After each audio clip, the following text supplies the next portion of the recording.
हमारे पास कोई visual evidence नहीं। इस पूरी प्रेस कॉन्फ्रेंस में एक तस्वीर नहीं दिखाई गई कि हमारा कोई फतह मिसाइल भारत के किसी जगह लगा हो। Not a single picture.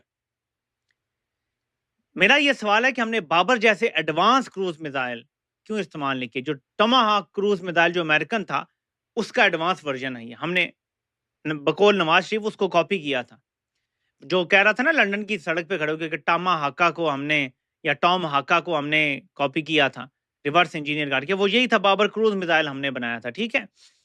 तो बाबर क्रूज मिसाइल एक एडवांस मिसाइल, हमने ये क्यों नहीं इस्तेमाल किया? कोई विजुअल हमारे पास कंफर्म, मैं ऑब्वियसली कोई एक्सपर्ट तो नहीं हूं ना जंग में, लेकिन कोई ऐसा हथियार होना चाहिए था जो हम इस्तेमाल करते, जो हमें विजुअल कंफर्मेशन तो देता कि हमने भारत की कौन सी जगह टारगेट की है। अब हमारे पास कोई सबूत नहीं है कि हमने भारत की कितनी जगह तबाह की। हाँ, एयरफोर्स का जो नुमाइंदा था उसने कहा है कि मेरे पास और भी विजुअल्स हैं सैटेलाइट के, लेकिन दिखाना जरूरी नहीं है। वो भारत खुद मान रहा है कि हमारा नुकसान हुआ है। चलें जी, मान लेते हैं उनका नुकसान हुआ है, लेकिन ये कहीं नहीं हुआ। मैंने बल्कि पाकिस्तान की एक एयरबेस का जो रनवे है वो सैटेलाइट इमेज में तबाह हुआ देखा है।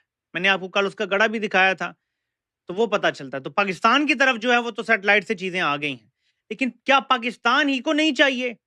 अगर भारत ये इमेजेस रिलीज कर रहा है, अगर सैटेलाइट कंपनियां, चीन की सैटेलाइट कंपनी ने इमेज रिलीज किया जिसमें नूर खान एयरबेस को उन्होंने बताया कि नुकसान हुआ है, उन्होंने 2-3 और पाकिस्तान की एयरबेसेस का दिखाया, ये चीन की सैटेलाइट है। इंडिया की सैटेलाइट कावा के पता नहीं उसका क्या नाम है, उसने भी जारी किया और ये कंफर्म हो रहे हैं दोनों।